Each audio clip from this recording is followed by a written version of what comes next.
प्रकाशन कट्ट्यामधून काही पुस्तकांची प्रकाशनं करून बाहेर येत होतो.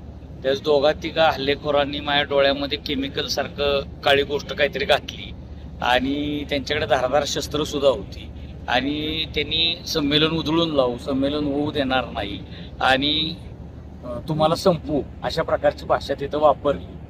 फक्त हल्लेखोरांचा माझा काही फारसा संपर्क नाही किंवा आधी काही मला कुठला इशारा आलेला नव्हता. संमेलन उधळून लावण्याच्या धमक्या पूर्वीपासून येत होते, विश्वास पाटील अध्यक्ष झाल्यापासून. पण पोलिसांनी प्रचंड काळजी घेतली होती, त्यामुळे असं काही घडेल असं वाटलं नाही. आता सुद्धा पोलिसांनी एका हल्लेखोराला ताब्यात घेतलेलं आहे आणि पोलीस त्याचा योग्य तपास करून हल्लेखोरांना शासन करतील अशी मला खात्री वाटते. मी वेगवेगळ्या भूमिका घेत असतो, कधी सरकारच्या विरोधात घेतो, हिंदी सक्तीच्या विरोधातनं भूमिका घेतलेल्या आहेत आणि सरकार विरोधात सुद्धा माझा संघर्ष सुरू आहे. मराठी भाषेसाठी लढणारा मी कार्यकर्ता आहे.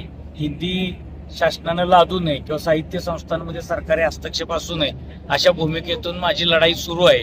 त्यामुळे नेमका कुणी कशासाठी हल्ला केला, कुणी करायला लावला का ह्याच्या तळापर्यंत पोलीसच जाऊ शकतील. आता माझा वैयक्तिक कुणावर काही संशय नाहीये, पण पोलीस याचा शोध घेतील. आम्ही पोलिसांकडे तक्रार करतोय आणि पोलीस योग्य तो तपास करून न्याय देतील अशी मला खात्री वाटते. आमचे महामंडळाचे अध्यक्ष मिलिंद जोशी आणि मला सुद्धा आता पोलिसांनी संरक्षण दिलेलं आहे. पण काही झालं, प्राण गेले तरी चालतील, मराठीच्या बाबतीत आपण तडजोड करणार नाही आणि साहित्य आणि मराठीची सेवा करत राहू. त्यासाठी प्राणाचा त्याग करावा लागला, कुणी जीव घेतला तरी आम्ही काही कशाची काळजी करत नाही.